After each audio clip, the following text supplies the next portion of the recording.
Namaste. So today we're going to start standing. So come on up.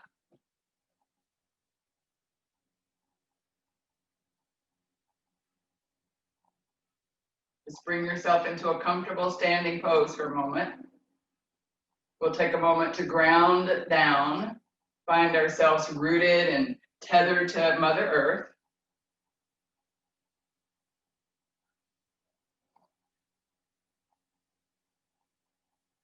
So just becoming aware of the pelvic basket. Notice how your tailbone and pubic bone are headed down evenly. So for just a moment, think of those two bones headed down evenly. So not the pubic bone diving down and not the tailbone tucking in. Just both of them headed right down toward Mother Earth.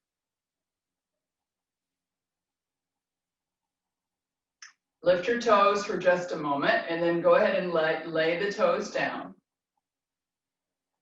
And then lift the pelvic floor a little bit, engage the abdomen a little.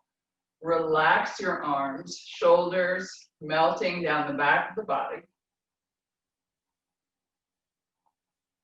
Chin parallel to the floor, and with your body soft and gentle, let your eyes close or take a soft gaze out in front of you.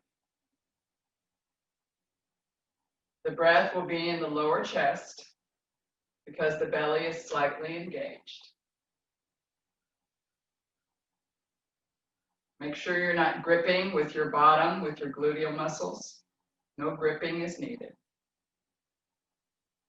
Pelvic floor gently lifted, belly gently brought in.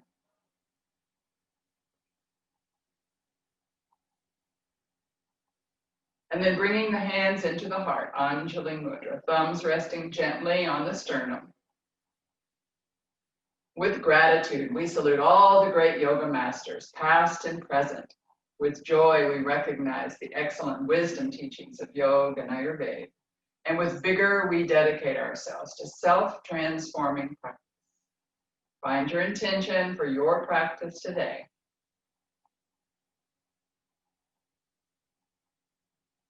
And then thinking of someone or something to which to offer your practice. Let those two thoughts slip out of your mind, down into your heart. We'll bring them back at the end of the practice. So one Om, exhaling the breath all the way out, taking in a nice inhale.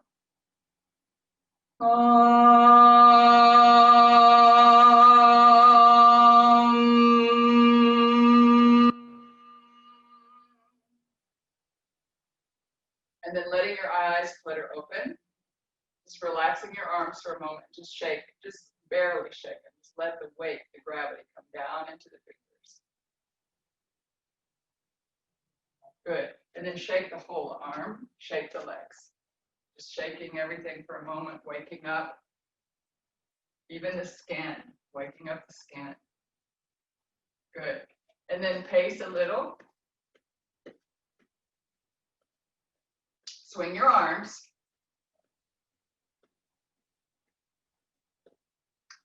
Move your chest. So like a fancy majorette. And then be still for a moment. Close your eyes or a soft gaze. Just notice the body.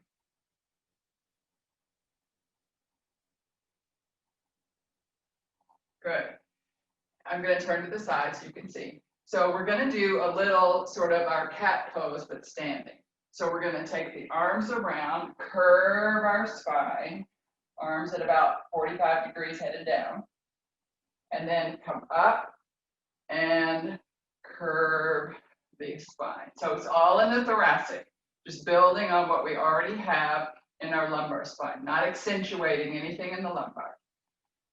Bend the knees, reach forward, curl the spine. Look down at your knees, neck curls too. And then come up, reach the arms back behind, interlace the fingers, the uncomfortable lace this time. Open the chest, gaze up. Take a few breaths to do this.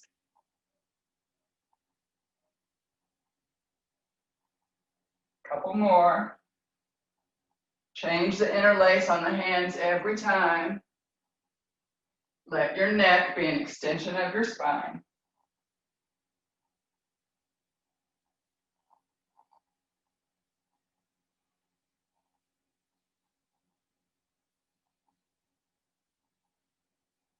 Good, last one. Make sure your knees are not knocking together. Your knees are not knocking together.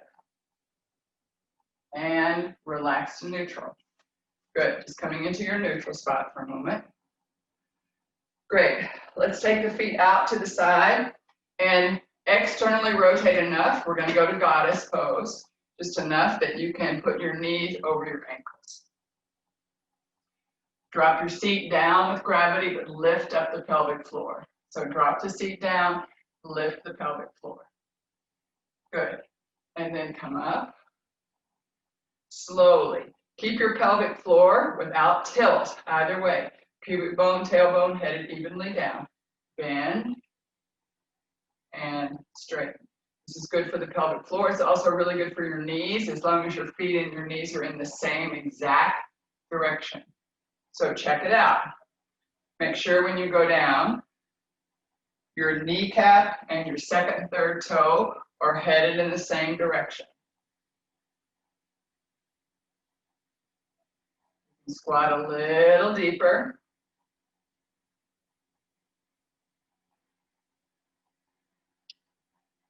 Good, one more. And come up. And then let's take toes in, heels, toes, heels, toes. Okay? Finding our Tadasana.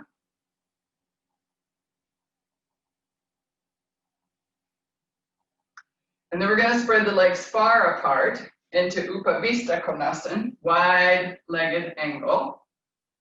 Okay, good. Wiggle your hips for a moment so you can see that the action of this external rotation we're about to engage in. I'm going to take a block to either side. That external rotation is going to come from here, right here in the groin. Nothing is coming from here. This all moves as a unit, okay?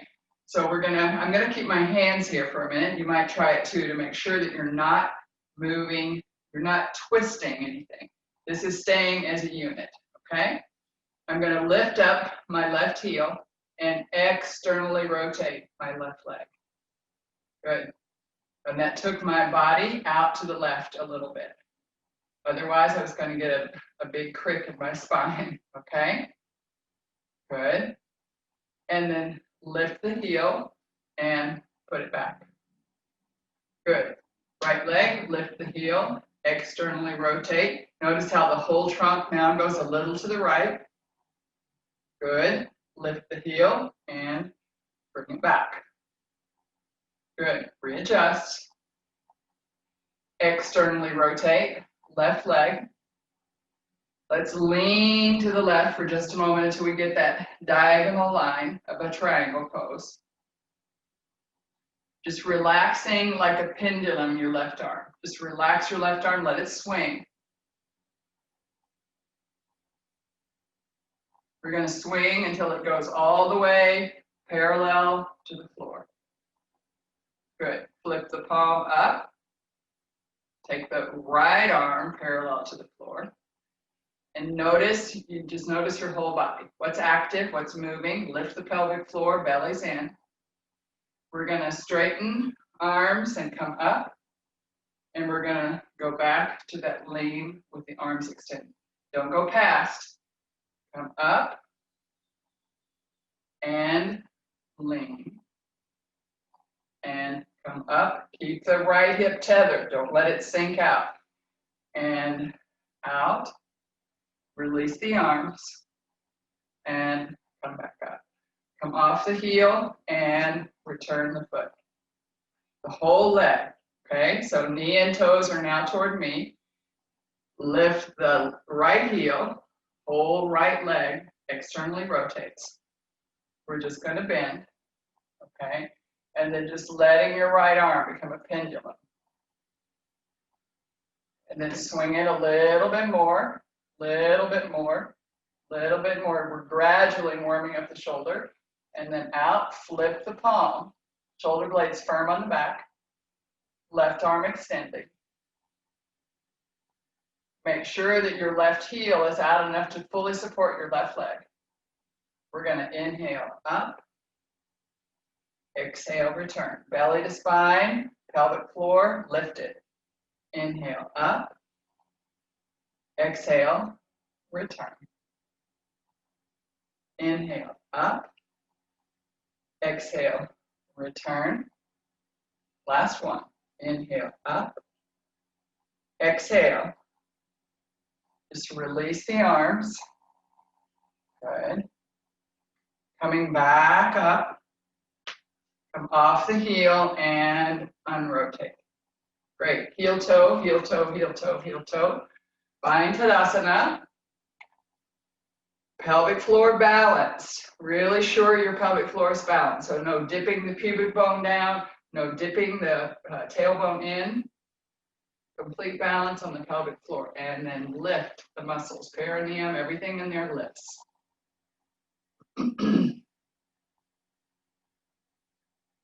Just being still, letting the body itself recalibrate.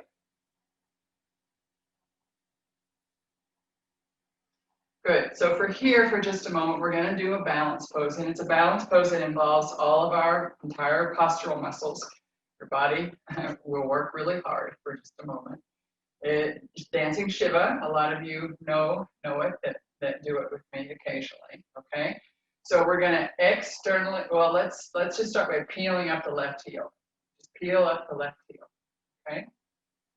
Then lift the left leg off a little bit, shake out the foot, left foot, just shake it out.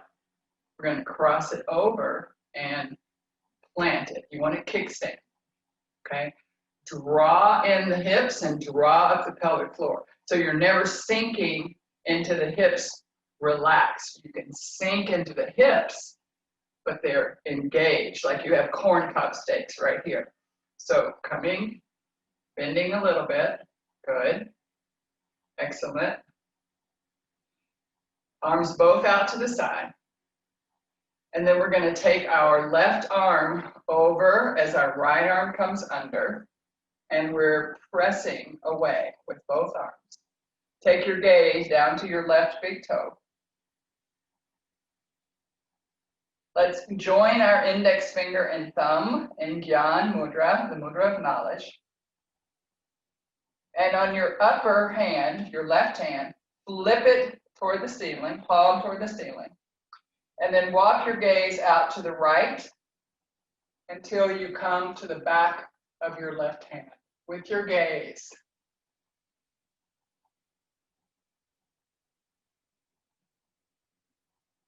Breathe. Keep the gaze fixed. If it becomes uncomfortable, take the gaze back down to the left toe.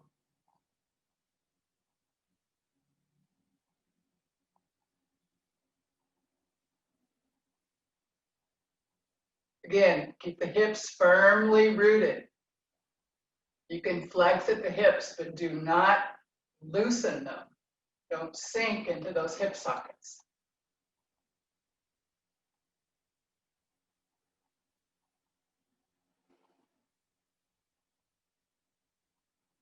And on our next inhale, we're going to get really big. Really big, like a monster. Walk it out. Good. And just be still for a moment. Notice how everything worked in your body. Close your eyes. Relax. Take a few breaths. Notice your brain even got in there.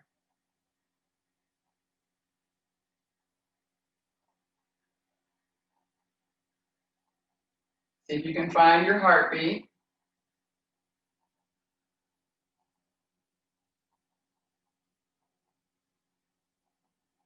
And then on your next inhale, letting your eyes flutter open. Good, okay? Now peeling up the right heel. Great. Right foot coming up, just shake out the ankle a little bit, shake it out. Take it over, plant it, kickstand it. You want it there. Hips reaching in. Hips are in. Yes, you can come down and flex, but you do not want to just drop your heavy bottom into those hip joints and put too much pressure there. Okay, good, arms out to the side. We're gonna do the opposite. Go ahead and flip the palm on your right hand and come over. Join index finger and thumb, Yani Mudra. And then with our upper palm, we're gonna face it to the ceiling and walk our gaze out to the left side. Slowly bring it up to the back of the right hand.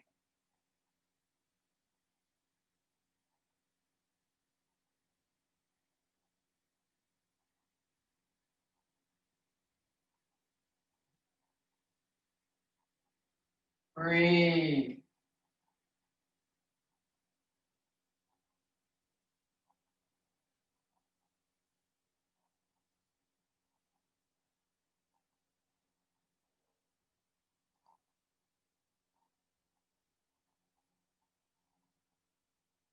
And on our next inhale, we're going to get really big again, really big.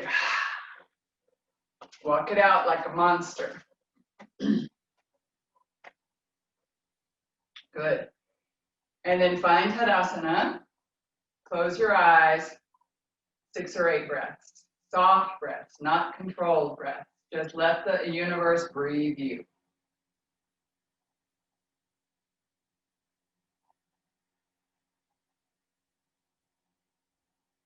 Notice the quality of the breath.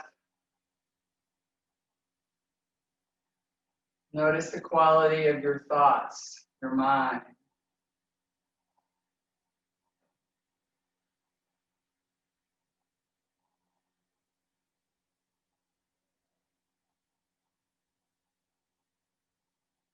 Good, and then on your next inhale, letting your eyes flutter open. We're going to go back to rotation one more time. Coming out. This time we'll just start on the other side for variety. We'll start on our right side. Okay, lift the pelvic floor, pubic bone, tailbone even. Wiggle your hips. That's where the action happens for the rotation.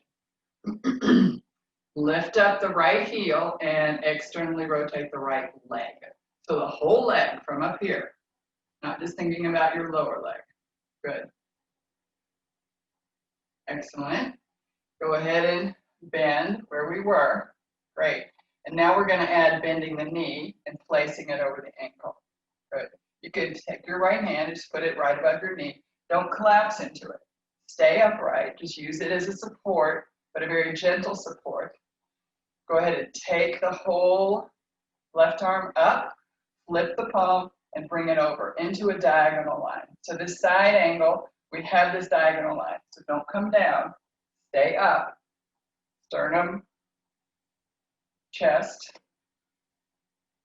pelvic floor is lifted. Bottom side is just as long as the top side, okay? So never collapsing into that bottom side.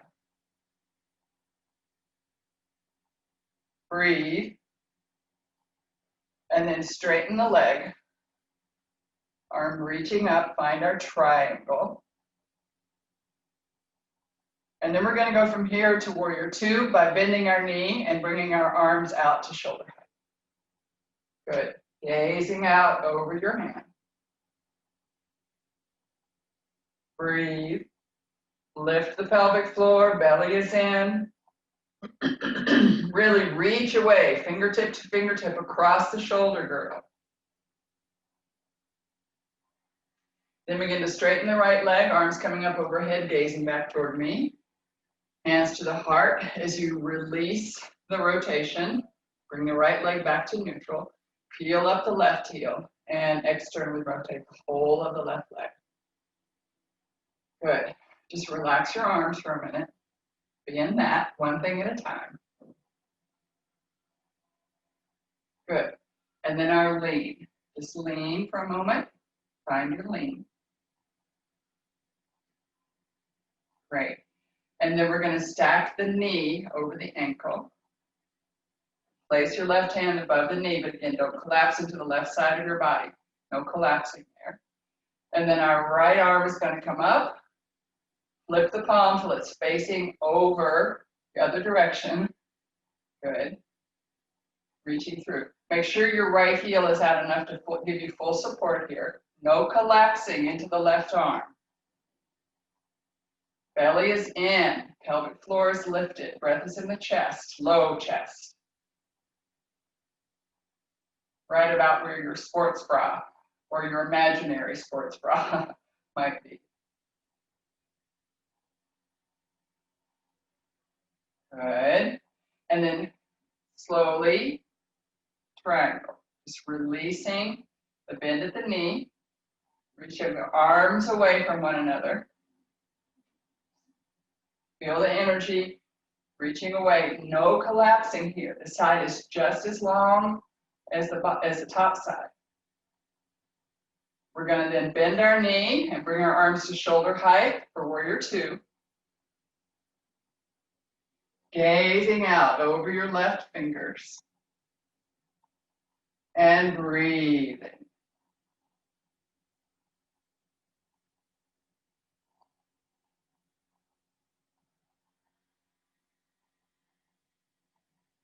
And then our next inhale, arms coming up overhead, straightening the leg. Good. Hands to the heart as we remove the rotation out of the leg. And then heel, toe, heel, toe, heel, toe. Coming into neutral. Good. Relax your arms. Take your Tadasana. Take a relaxed Shavasana, a standing Shavasana. So let the pelvic floor go for a minute. Let your belly go. Let your bones have you. Relax your tongue in the bottom of the mouth. Shallow breathing. Let the universe breathe you.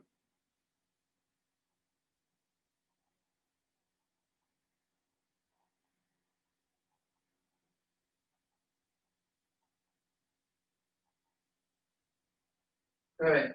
And then on your next inhale, eyes fluttering open. We're going to come down into a squat. So just slowly making your way down into a squat with your arms on the inside of your legs and your toes and knees headed in the same direction. So my toes and knees are headed that way. If your toes and knees are headed this way, that's perfect. But wherever they're headed, both of them are headed in the same direction. Okay? Then just relax for a moment. Let your chin tuck into your chest, round the spine. Feel the rooting down of the pelvic bones.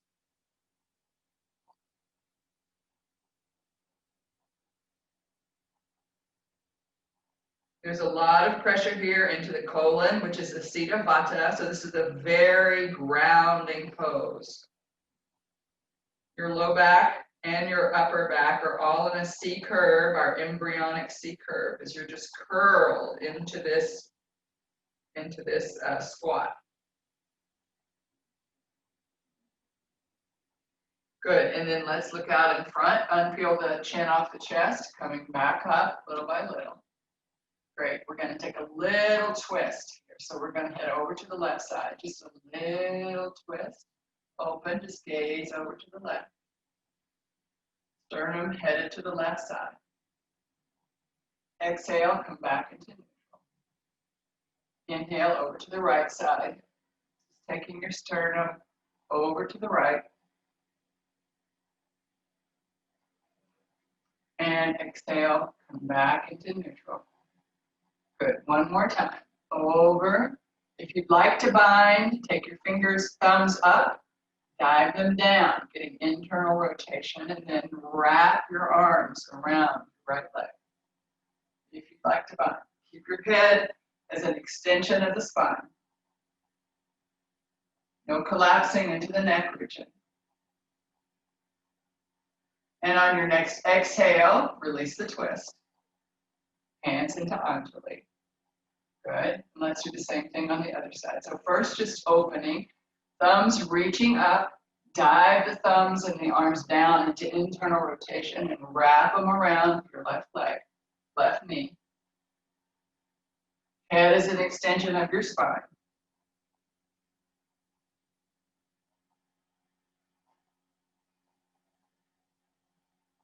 On your next exhale, release the bind if you took it. Good. And then we're going to come onto our all fours, onto our knees. So I have an option for you in this today. Okay, so we're going to do some work in the hips with flexion, extension, rotation, and you can do it from two places. If you are inverting and you're strong, I'd like for you to try to do this from mountain pose, often called off of our Mount Madonna, often called downward facing dog. So I want you to use mountain pose to do these extensions and rotations and everything we're doing. If you're not inverting, so you're not on the first 3 or 4 days of your menstrual cycle, you don't have glaucoma or high blood pressure uncontrolled, you don't have gastric reflux or something that's going on for you right now. So if you should not have your bottom higher than your head, don't invert. You're going to do it just from table pose, okay? But those who can are going to do it from mountain pose. So everything we're going to be doing can be done from either place. Okay, I'm going to come down with the table, folks, but I encourage you to do it from mountain if you can. And if you can't do all of it from mountain, do a little bit from mountain, and then the rest of it come down into table. Okay, so lining up our wrist underneath our shoulders, knees right underneath our hips, just kind of shake and make sure. Let's start with our toes curled under. Good. Excellent. And then we're going to take our left leg back behind us, press through the heel. So if you're up in mountain, it's looking like this. There's no rotation. All the toes are toward the floor. No rotation. Look back under you. Make sure your little toenail is headed toward the floor. Good. And then slowly take your toenail and the whole foot out a little bit, just a little. Press into the left hand. Take the whole of the torso with you, not just your low back. Press into the hand. You can even tent the hand for a moment. And then come back. So notice where it's coming from. We do not want it coming from the low back. You want to take the torso with you, okay? Now drop that knee. Decide if you want the toes curled under or pointed on the floor, making contact, whichever gives you the most contact. Okay, if you're in table. If you're otherwise, you're up on the ball of the foot. Okay, right leg extending back, press through. Make sure that your toes are headed toward the floor. So if you're up in mountain, toes are toward the floor.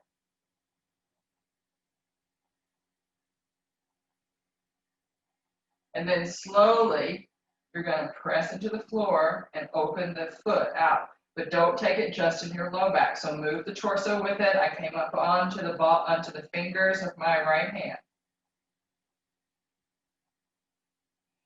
And then bring it back. So if you're here, bring it back. Leg is right in Tadasana. The whole of the body is in Tadasana with your bent left leg. Good. And then place it down. Great. And then lifting your left leg and making some circles. So you can do this in mountain. Just bend the knee, make circles. Opposite direction. Good. And then in and out, side to side. So if you're up in mountain, it's looking like this.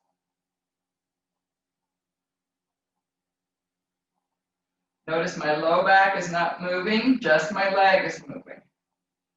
Good. And then release it wherever you are. Great. And now right leg circles first, one direction. You can be up in mountain or down. Other direction. Good. And then in and out wherever you are. But you're just moving the leg. You're not moving the rest of your body.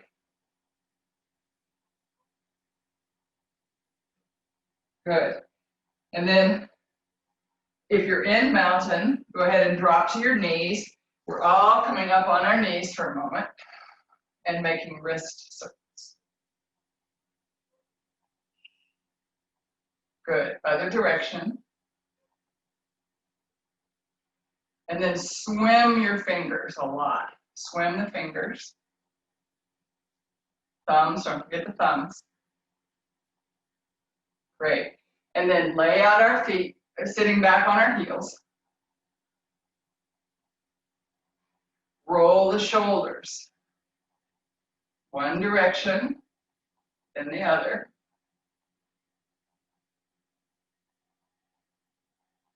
Good, and then just let your shoulders relax down for a moment. Shoulder blades sinking down the back.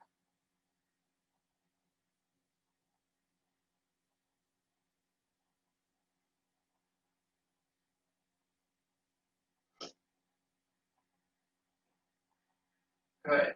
And then we're going to take our shoulders up for just a moment, way up, way, way, way up. Swallow your neck.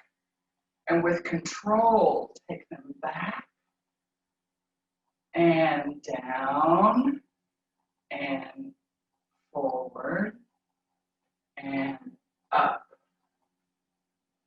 and forward and down and back and up. And then don't just drop them. Slowly let them melt down.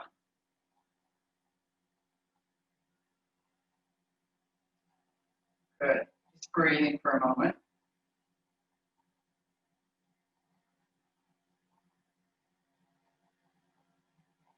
Let's come up one more time to our legs.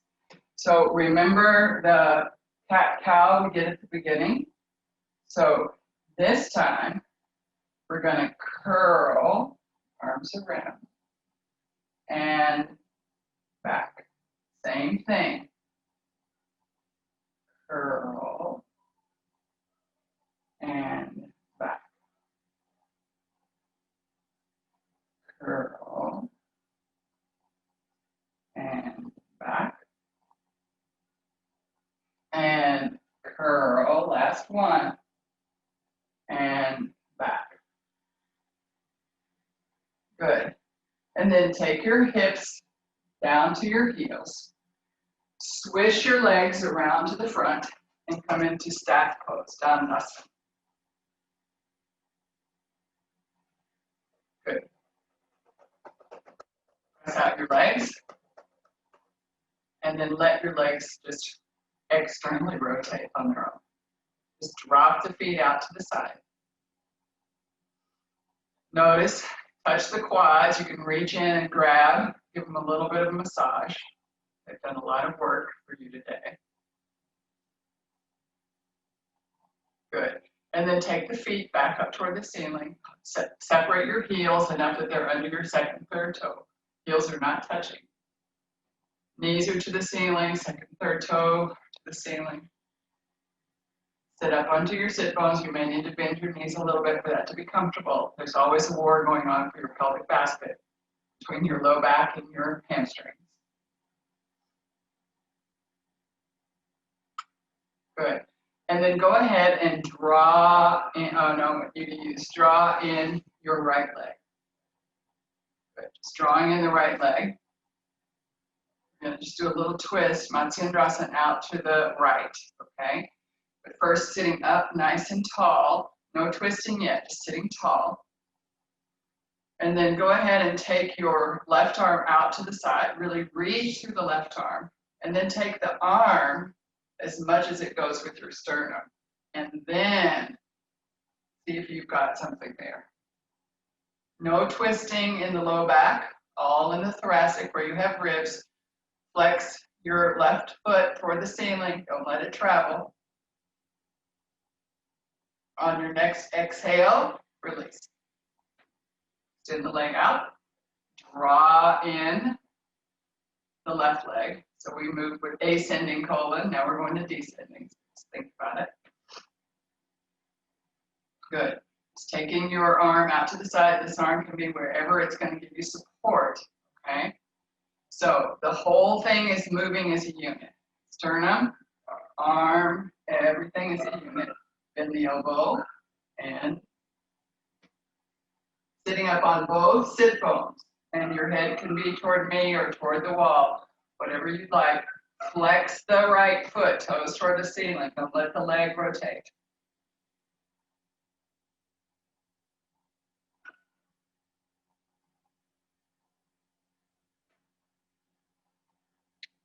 On your next exhale, release the twist. Extend the leg out. Flex both feet up toward the ceiling. And then bend the knees and take the soles of the feet together, Vajrasana. Good.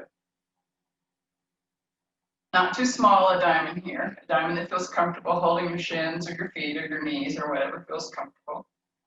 Up onto the sit bone and begin to feel the pelvic floor. So tailbone, pubic bone, sit bone, sit bone.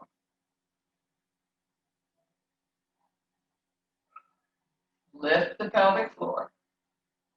Belly is engaged.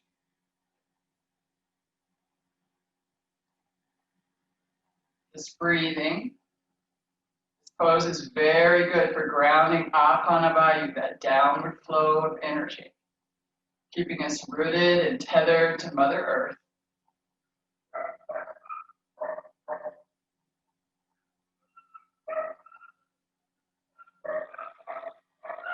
Pressing the toes together, noticing the arches on the feet, and then peeling the toes apart, keeping the ball of the feet together.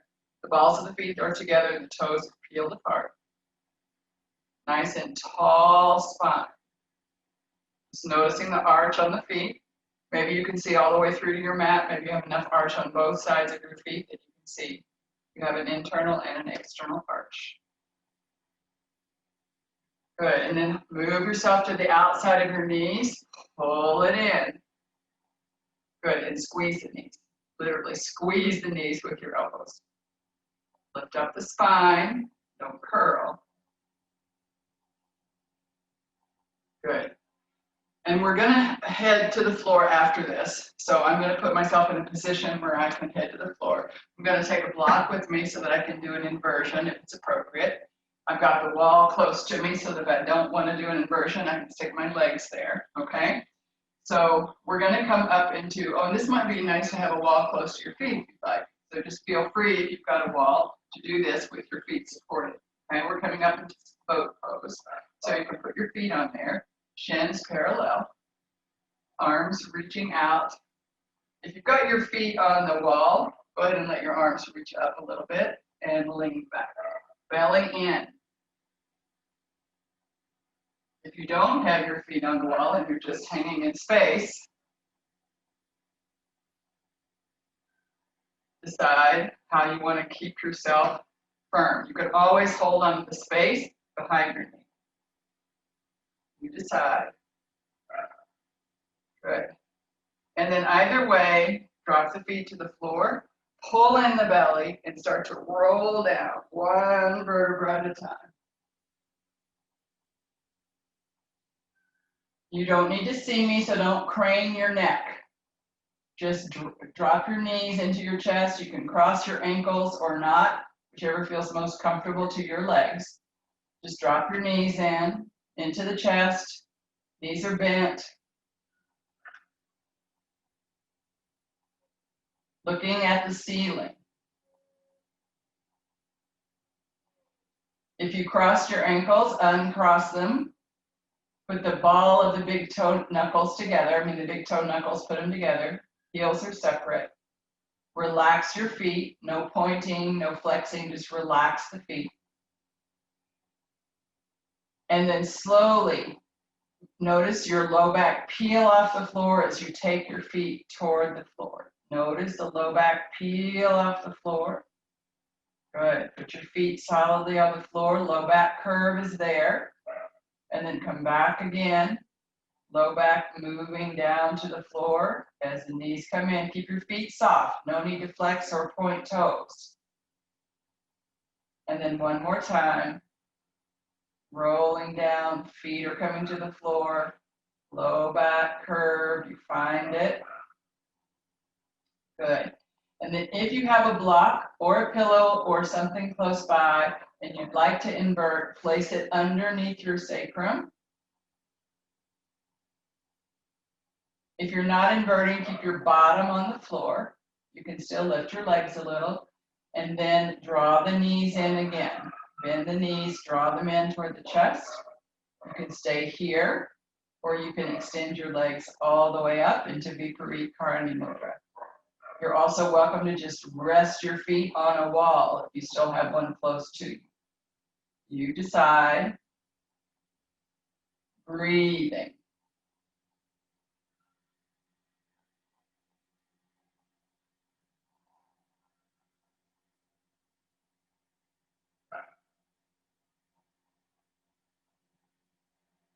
If you have another inversion as part of your regular practice, feel free to substitute that for this pose.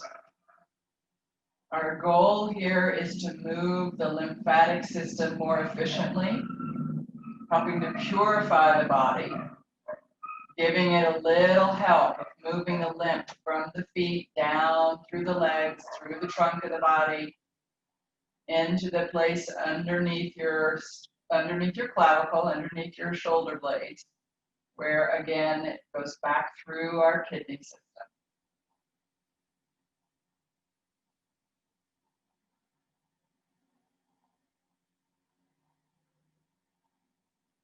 Relax your face, your jaw.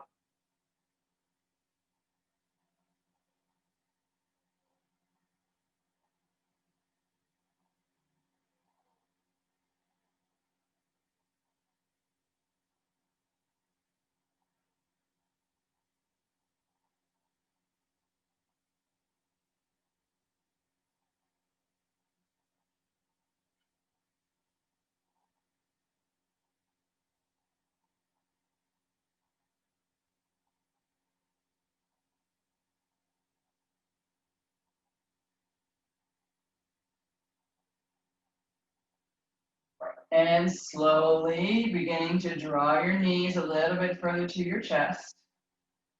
Just a little bit. Legs are soft. And then 1 foot at a time, moving down to the floor firmly.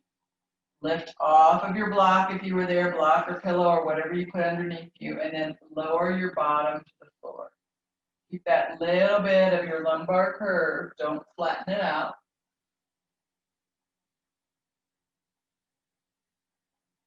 And then we're going to lift your spine closer toward your head. Just lift your shoulders and reach out up closer. And then take your legs one at a time down to the floor and reach through the heel, get long in that whole side from the pelvic basket down. And then the other leg, reach it down and get long through the heel and that side. And then relax. So not feeling trapped by your mat, allowing your arms to be beyond. Allowing your legs to be beyond.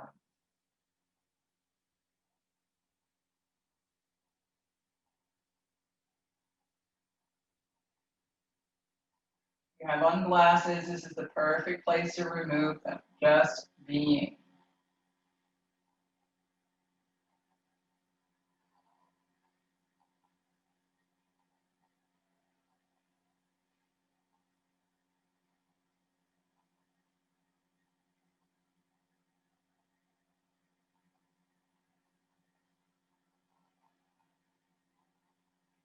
Letting your breath be soft and shallow without control.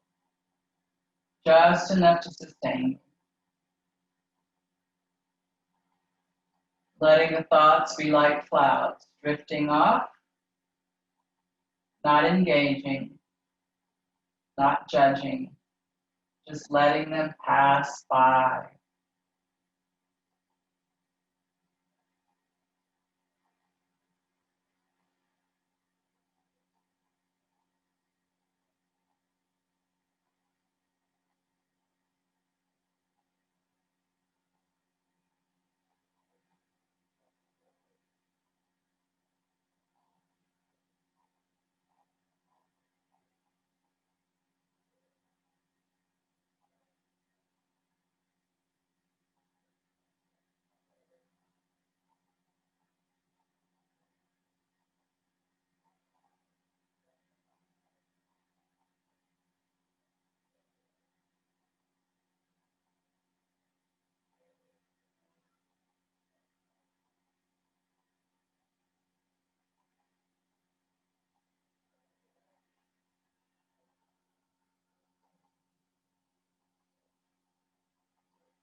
Slowly bringing your awareness into the breath, finding it again in the belly or the chest.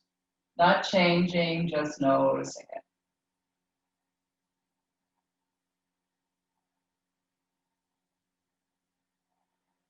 Allowing it to get a little bit deeper as you roll your eyes in the sockets, one direction, then the other. Letting your tongue roam the mouth, the back of the teeth, the roof of the mouth. Swishing it along the front of the teeth. Then opening the mouth wide as if you were yawning. Feel the snap, crackle, pop to the ears, wiggle your ears, wriggle your nose. Bringing all of the senses online. Twinkle your toes, swim your fingers. And then consider how you're going to make your way over to one side in embryo. You pick your side. You can take an overhead stretch and lengthen, or you can curl your legs in and scrunch up into a little ball. You can do both. Just deciding how you're going to make your way over into embryo, all curled up, safe, secure.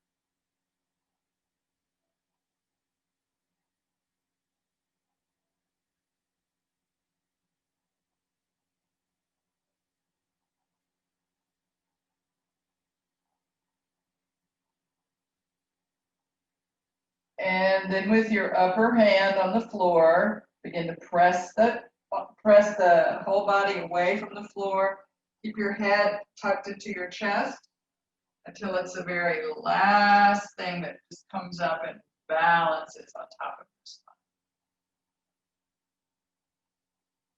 Just being still, letting all the asana do their work. Let's find one more comfortable asana. Something nice and comfortable.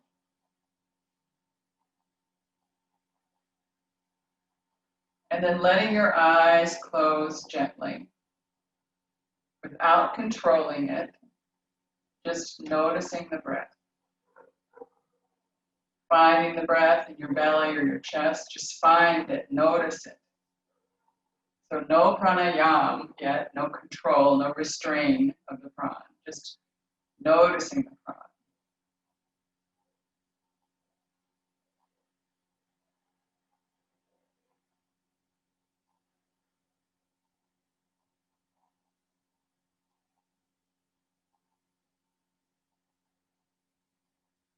And keeping your eyes closed, beginning to bring the awareness into the belly region. As you exhale, use your abdominal muscles and bring the belly to the spine as you push the last little bit of the air out. Then release your belly muscles and let the air come in. Again, use the belly muscles, push it out. Doesn't rise into the chest. We're just doing some abdominal pranayama, abdominal breathing, abdominal breath control. So use the muscles, pull the belly back to the spine. Exhale the breath all the way out as far as you can. Release the belly muscles and let the breath come in. Don't let it travel. Once it gets almost where it wants to come fully into the chest, it's already in your chest, the breath itself is, but the diaphragm dropped down. And now you're bringing it back with your exhale. And then let the belly go out. Diaphragm drops down into that contraction and then pushing it out, letting the diaphragm relax. So the diaphragm is relaxed at your full exhale. The diaphragm is contracted at your full inhale. And it sounds weird and you have to think about it, I know, so just go with the flow.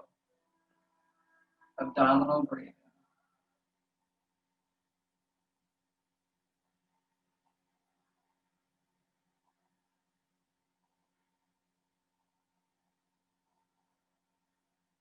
Don't let it climb up into the chest. Don't let the ribs spread. Keep the ribs stable and let the belly be what's moving in and out. Maybe a little bit the side belly. This is the sale of gas here in Guatemala. You just have to go with the flow you hear in the background.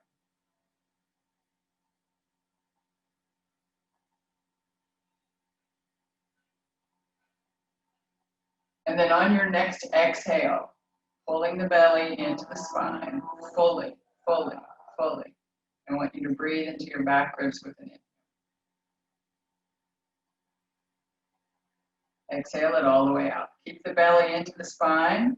This is called recoiling. The lungs are just recoiling on their own into their own natural shape as the diaphragm relaxes. Keep the belly stable. Inhale, back ribs.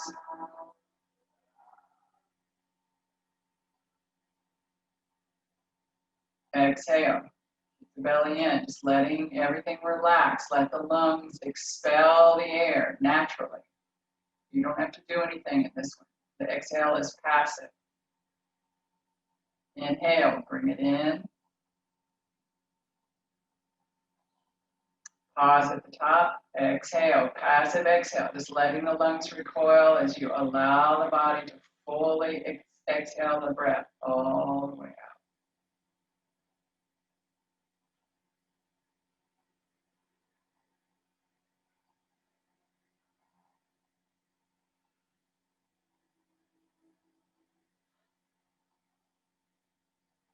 This next time, when you think about where you're bring it into the ribs side to side.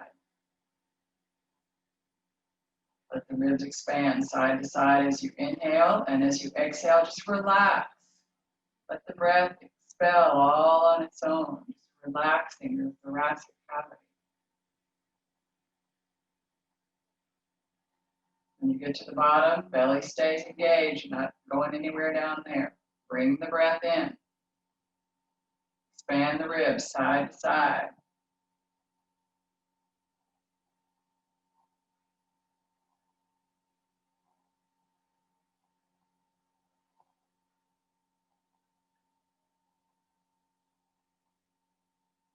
On your next inhale, whatever it is, think about the entire diameter of your abdominal cavity, thoracic cavity. Keep the belly engaged to the spine and spread out the whole of the chest cavity. Front, back, side, side. Bring the inhale in. Pause at the top and let it just deflate on its own. Lungs recoiling. Let the breath go. Once you get to the bottom, you're welcome to have a little tug to your belly to make sure you didn't go down there. And then with intention, bring the breath through the nose into the thoracic cavity.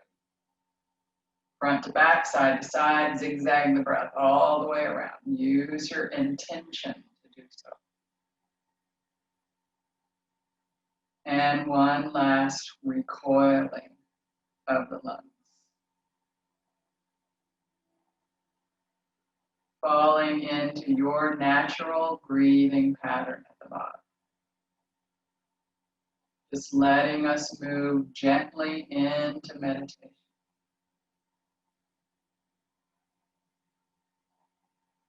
Not controlling the breath at all. No more pranayama. Just Tadasana, concentration, hopefully dhyan meditation.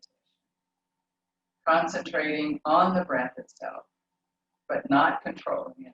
Just observing it like a great witness. Observing the breath. And every time you exhale, hum. And every time you inhale, stop. Hum. Stop. I am that. Capital T. Hum. Stop. Hum. Stop. Not controlling. Just naming the exhale, hum. Naming the inhale, stop.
Hum, stop. Hum, stop.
Gently releasing the mantra.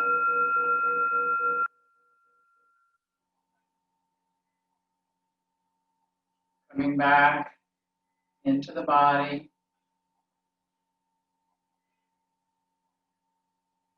Slowly reincorporate. Bringing the hands into the heart. Anjali Mudra. Any merit we may have earned this morning in our diligent practice of yoga, we lift it up to the welfare of all sentient beings. Thinking for a moment of some of the people that you know who are suffering, bring them into this prayer, into this offering.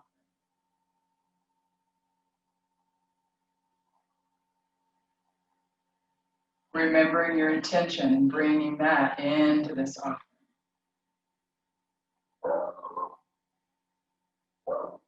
And remembering to whom or to what you are going to dedicate this practice that you have done this morning. So filling your thoughts with offering, purification, offering for others, letting go. And letting those thoughts drift out of your mind down into your heart. Caressing them for a moment in the cave of your heart. And then symbolically allowing them out into the very palms of your hands. And then lift them up and let them go. Off into the universe. All of the prayers, all of the offerings. Bringing the hands back. Hari Om Tat Sat. Namaste.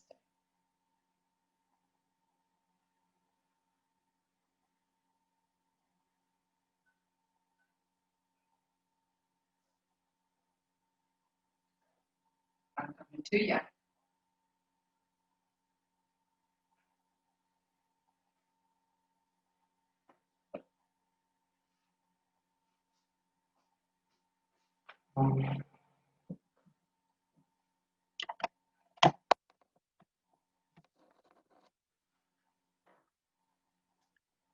Okay, let's see. I have to do a few extra things now to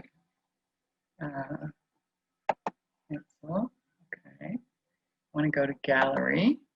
I want to let you be able to speak again. Let me find that.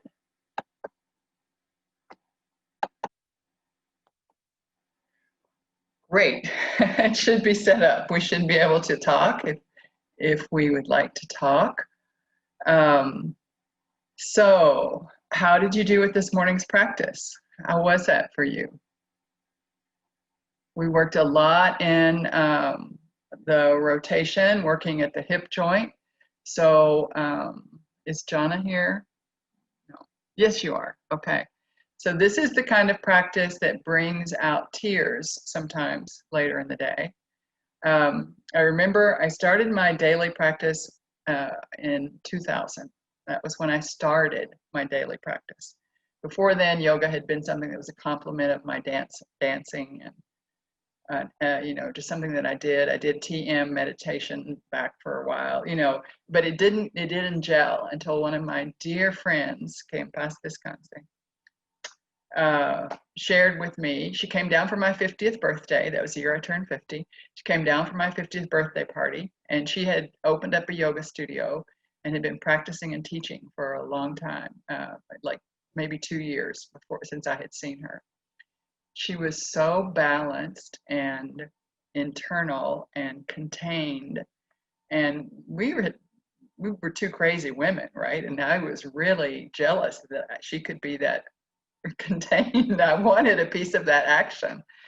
So for myself, for my own gift for my 50th birthday, I started my daily practice that day, that night, with her just guiding me on a few asanas, some pranayama, short meditation. And that's where my journey began, right? But I say that because that was in August of 2000.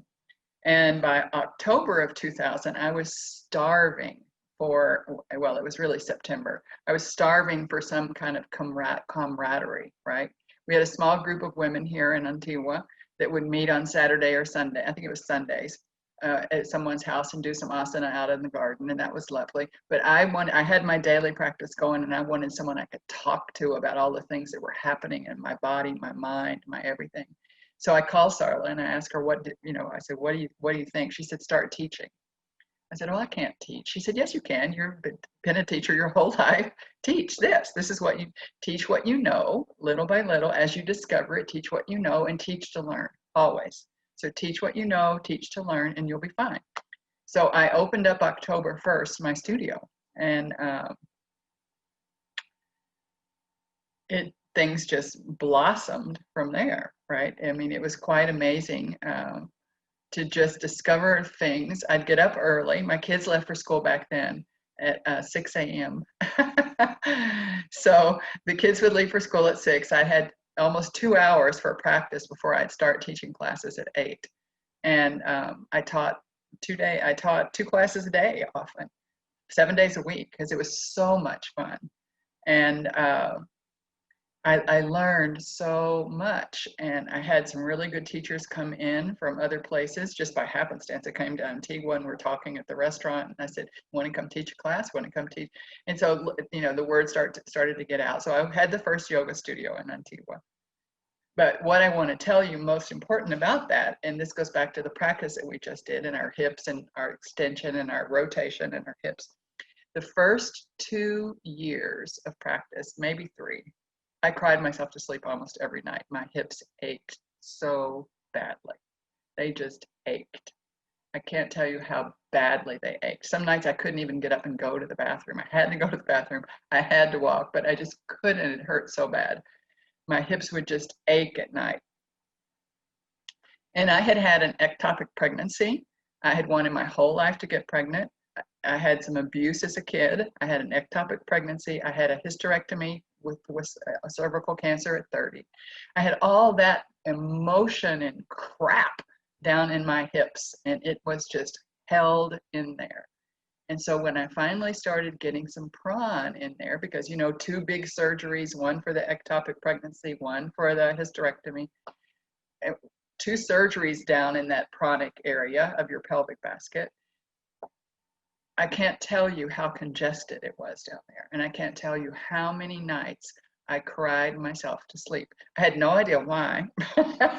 There was no thought involved in it. It's just the emotion, whatever I had stored in there had to come out.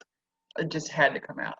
And it took a couple of years for all that to sort of not ache at night. I remember going to a doctor and having my legs and my hips x-rayed, thinking there's something really wrong in there, but it wasn't. It was my low back, all of it, everything just settling in after all of that pulling in, probably since I was 4 years old and was abused, probably from that moment on. So all of that is there. So these hip open, and I'm telling you all this story just to say that yoga is not always pleasant. It doesn't mean pleasant. It really means purifying and getting yourself through all of the stuff you're storing in your body. The only way to, this is, Babaji would say, your body is your boat on the river to enlightenment. And your first obligation, if there's a hole in it, is to fix the boat. And just so we all know and realize that sometimes fixing the boat is not a pleasant experience, but is it a valuable experience? Oh my God, you know, like, yes, that's how I sleep well at night now. And no achy anything, unless I've overdone and tried to be a hot dog in a yoga class, you know, where I was trying to do stuff I shouldn't be doing anymore. And then I can go to bed with an achy anything, right? But generally, if I stay humble and do only what I'm supposed to be doing, or what feels good to me that day, and sharing, then I sleep well, and I'm not bothered by muscle aches and pains. But you know, like Nayana's there, she's seen my hip go out. I had a terrible hip injury. At Mount Madonna, we have these stairs going down into the orchard house, and we were moving our office from the top floor of the community building to the bottom floor of the orchard house. And Manipa, many of you know what it's, Jana, you know what it looks like there. And I had about 30, 40 pounds of books on my head, Guatemalan style. I had the books on my head, and I just walked down those stairs as fast as I could, like Babaji used to do, just blop, blop, blop, blop, blop, blop, with 40 pounds of books on my head. And when I got down there, my leg ached a little bit, but I went up and I did it again.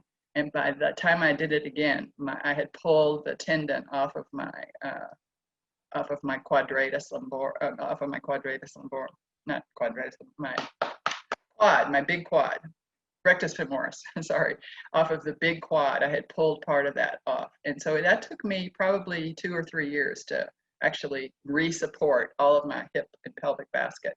But it was a totally different thing. It was like nerve. It's like having sciatic, but on the front of your leg. It was not a pleasant experience, but it was a lesson, because Babaji is the only one who could fly down those stairs like that. I shouldn't have been trying. I should have been much more humble with 30 pounds of books on my head. Yeah. Okay, well, that was too many personal stories at once. Any comments or questions about the practice that we did this morning? Just a little bit of abdominal breathing, chest breathing. Hopefully you could really feel the difference there, and you could feel how the body and the mind really work differently with those two different practices. And then the meditation was short, but I'm really into a Hamsa meditation lately. So any comments or questions? Or thanks, Wendy. Thank you, sweetie. Any comments, Jean? Yeah. I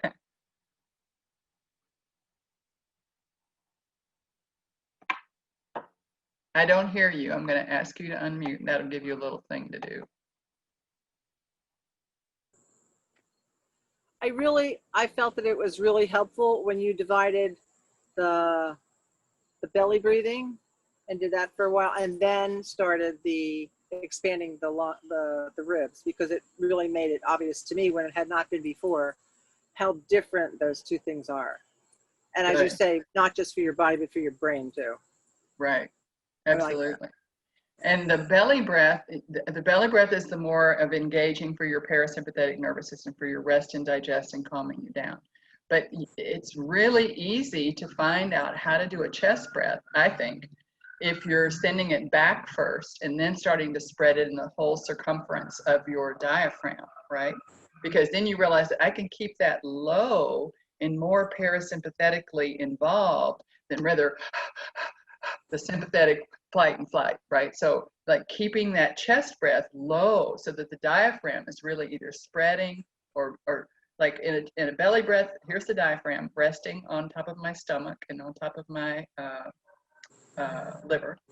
There it is, resting.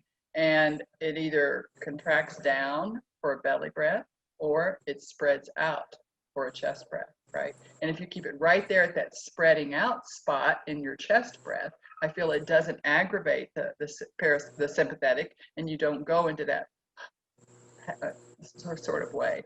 And so the way that I like to guide it lately over the past year or so is, well, maybe even not even that long, but I've really played on the back ribs, because I think if you can take it back first, then you start to remember that you have that whole circumference of your thoracic basket to work with, and it can go out and in like that. I think that's where the beauty of keeping it really low and slow can be. Thank you. So I just want you to be prepared. Like the last time I did some big hip stuff like this, my friend Pat Campbell and I, we did it at the studio back in the first year or two. We did all that kind of stuff, and then we went to then we went to a play that the kids were doing out at one of the projects. She worked at the Familias de Esperanza. And we're just like, we're just like bawling in the whole play. And people around us are like, I mean, it was not a really sad play. It had some emotion to it. But we were so emotional from all of those hip openers. So just to have you have that little light bulb in there. So if you see a kid walking down the street today and you give him $100, that's the hip opener. It's softening you. It's just softening your whole being. Okay. Yeah. All right, everyone. So nice to see you. I've enjoyed hanging out with you for hour 13 and send you on your way. Hope to see you on Tuesday. Have a great weekend and take good care of yourself. Stay safe, stay healthy, and use your mask. Okay. Much love.